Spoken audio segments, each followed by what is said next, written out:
Lindab are well known on the Swedish market as a high-class supplier of roof drainage systems, among other things. With Lindab, you'll find the complete spectrum of system solutions within modern roof tile technology. We have a full product assortment, market-leading competence, excellent service, and many years of experience.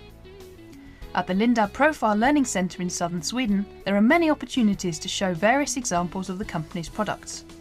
Anders Bergstrand, head of the Learning Centre, takes us along on a visit to the location to show a typical setup of our roof drainage system, as well as some of our more unique products. But first, before you install your roof drainage system, and before we let Anders demonstrate how easily you can install it yourself, we have to know the correct dimensions of the system. You do that by calculating the area of the roof. Multiply the length of the roof, x, by the width, y. There are tables that show which system best fits your roof. Normally, the gutter shouldn't exceed 10 metres. If they do, the gutters should be installed starting from the middle of the roof and going out towards a pipe on either end of the structure.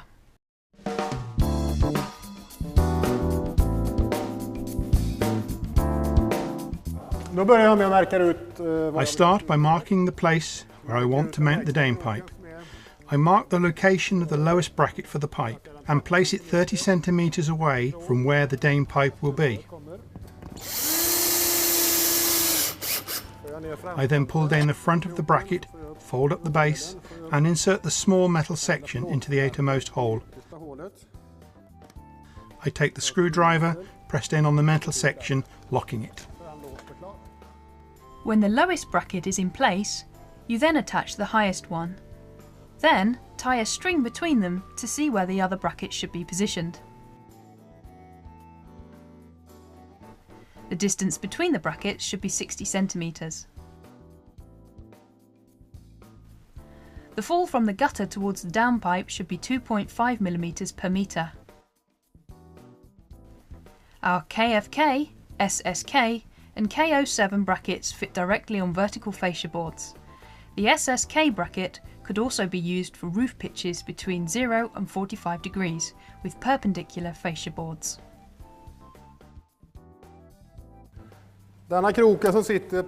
This bracket, on the other side of the downpipe, should be placed slightly higher. It should be at least the same height as the last bracket on that side of the pipe, to get a slight gradient from that direction as well.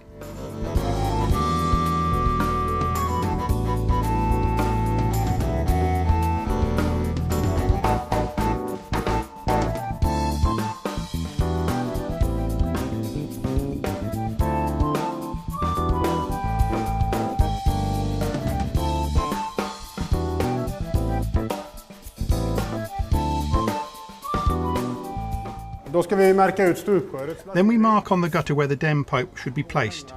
You either measure it, or else you mount the gutter temporarily, adjusting its position.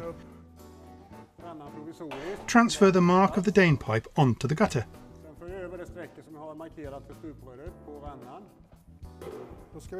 Now we need to make a hole for the snap-on gutter outlet. And I position the outlet centre on the mark and draw round it carefully a couple of times. There are different ways of marking the hole, but today I'm using a saw. When cutting the gutter for the outlet hole, do not use an angle grinder. I cut about 2 centimetres inside the line I made earlier when marking the gutter outlet.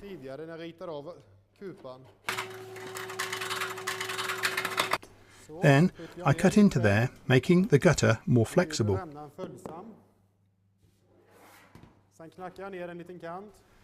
I tap at the edge to bring it in a bit in order for the water to flow more freely. I attach the outlet. First, I hook on the back, fold it up and snap it on. Now, I mount the stop end, which fits both the right and the left side.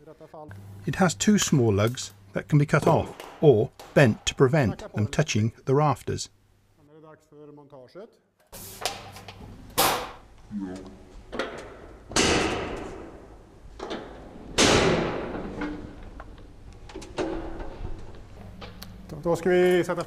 What remains is to mount the last piece of gutter. I mount it in the same way and adjust its position. I make sure there is a gap of 4 to 5 millimeters and mark where it should be cut.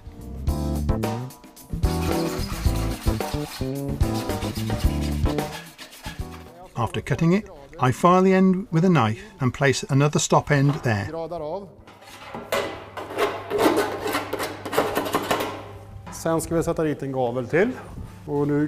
I bend the lug that I don't need.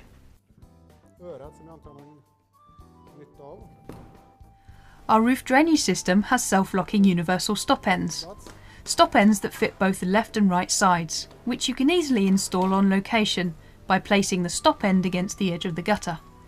Then tap the stop end carefully with a hammer so it attaches firmly to the gutter. Now, for the mounting of the last piece, I adjust the gutter, leaving a gap of 4 to 5 millimeters, pushing down, and finally I snap it on. Och låser fast det med snäppet.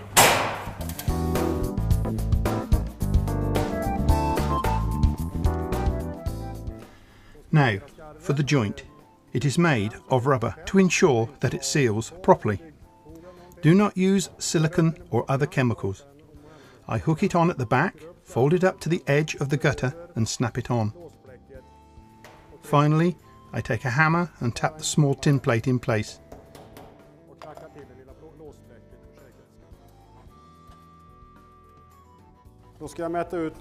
Now, I measure the middle piece. I take one and place it temporarily in the gutter outlet. I hold the other bend in place and measure the distance in between, 14 centimeters, and then I add 10 centimeters to it. Here I have a middle piece that is already cut and place it at the top bend, then the lower bend, and then I hold it in place to mark the location on the top pipe holder and the top of the dame pipe. The dame pipe slides up 50 millimeters to the bend. The holder is placed at 15 centimeters below the bend. I mark there. Then I place the outlet where I want it and mark the bottom edge of the pipe and where I want to place the holder. I then measure the length of the pipe, 157 centimeters. When you remove the plastic, you need to be careful not to damage the paint.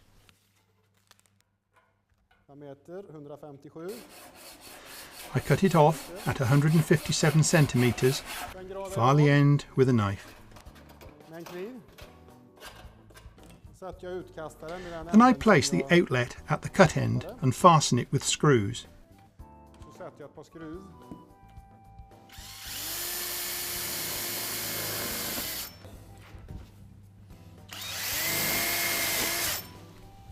I turn the seam away from the housing in case the pipe gets clogged and bursts because of ice. The pipe will then burst outwards and away from the house. I then attach the middle piece and the bends. Now the pipe holders can be installed. You need at least 2 pipe holders on each downpipe. Pipe holders are installed directly under each other with a maximum of 2 meters in between. Before mounting the pipe holder, you check the vertical to make sure it is in line with the wall. If you have stone walls, drill holes, add raw plugs and fasten with a screw. If you have wood, you can simply screw the pipe holders directly into the wall. All that remains is to mount the pipe. I slip it onto the gutter outlet, adjust it, lock it in both places, make small adjustments and snap the double locks closed. If you need to take the pipe apart again, you can insert a screwdriver into the beveling here in the lock. I carefully prise open the holder again.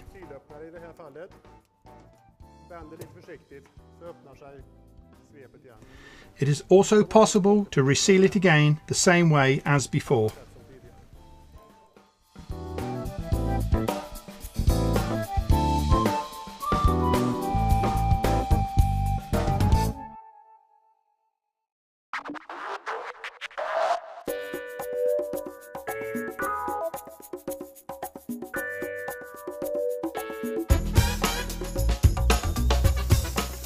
Besides the products shown in the previous section, there is a whole series of unique and versatile products. Among other things, there are several different types of brackets. Let's start with the KFK fascia bracket, a stable bracket that is mounted in the same way as the SSK, which we just used during the standard installation. That is, the KFK is installed on a vertical fascia board. You do the same way, the highest and the lower gutter bracket. You stretch a string in between, slide it into the back and push it in at the front, like so. The KO7 is also a bracket for vertical fascia boards, but with a clip as a locking element in the front and back. You do this the same way, the highest and the lowest bracket. Stretch a string, put the gutter in place. As opposed to the previous bracket, you start the front, push the gutter down and folding the locking clips.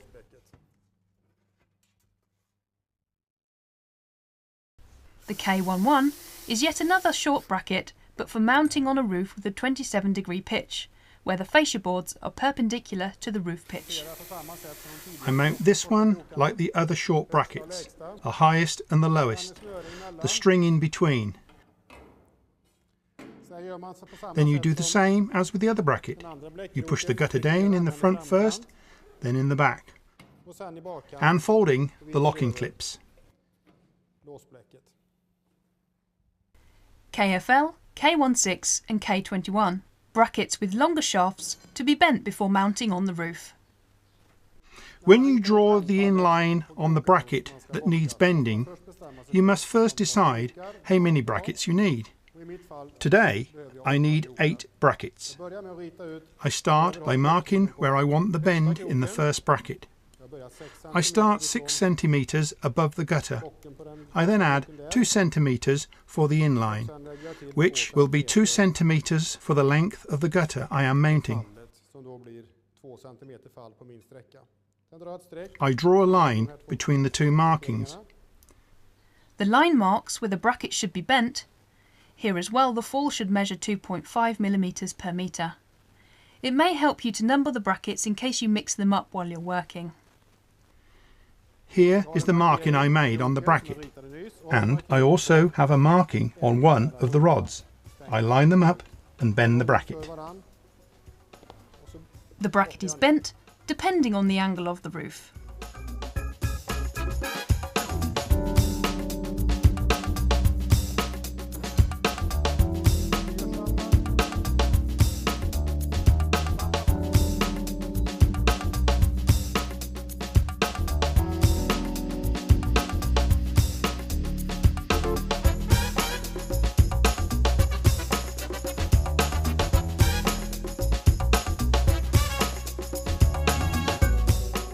Another way of connecting 2 gutters is to twist the gutters together instead of using the gutter joint as before. On one of the gutters to be joined, you bend open the back edge a bit. On the other, you squeeze it together. You add some sealant on the gutter that will rest underneath the other.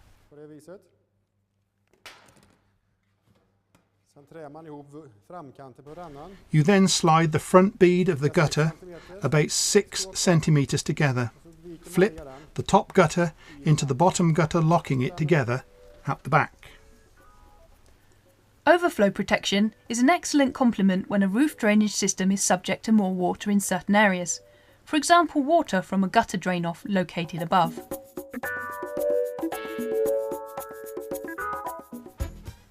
When you want to replace gutters, but for some reason can't, don't want to, or don't need to replace the brackets, you can use a cover brace. This cover brace is used to achieve the same colour on the old brackets as on the new gutters. Cut away the front part of the bracket and mount the cover brace with the indentation facing outward, and bend the cover brace's lock over the gutter.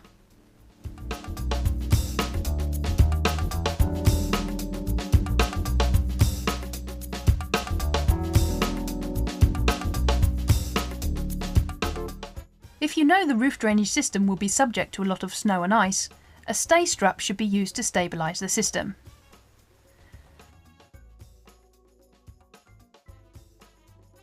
Our gutter stop ends, RGH and RGV, are stop ends without built-in sealant, made for mounting on the left and right sides of the gutter. Sealant is applied between the stop end and the gutter.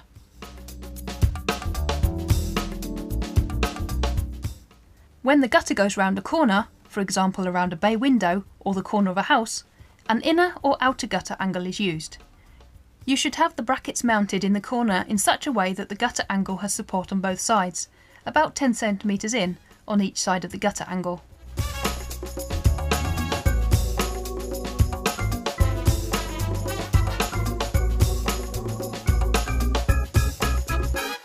Yet another example of a pipe holder is the SSV, the spike holder as it's also called. First, drill a hole in the facade, then hammer in the spike and mount the pipe holder for the spike. When the nail is in place, you need to ensure there's a small incline downwards, in order for the water to run away from the house instead of towards it. You then slide the tin plate in place, first the bottom end, and then you pull in the top and fold it so that it locks around the nail. The adjustable shoe is a great way to collect rainwater for gardening. Mount the adjustable shoe at the level you want it on the downpipe. A branch pipe is used if you have several roof surfaces and want to limit the number of downpipes on the walls. Mount the branch pipe on the downpipe at the height required by the connecting pipe.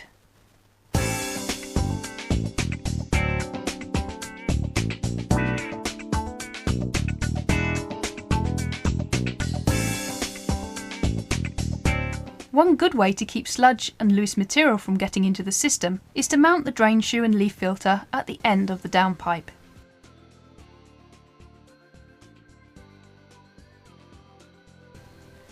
The drain trap is another way to prevent rubbish from coming into the system. It is easy to wash away sludge, leaves and the like from the drain trap. You snap it into place. You bring the sliding pipe into the drain trap. Now you can easily clean it. You can also slide the pipe upwards if you want to remove the drain trap. The self-cleaning leaf trap is the easiest way to prevent leaves and sludge from ending up in the system. It is self-cleaning and does not need maintenance.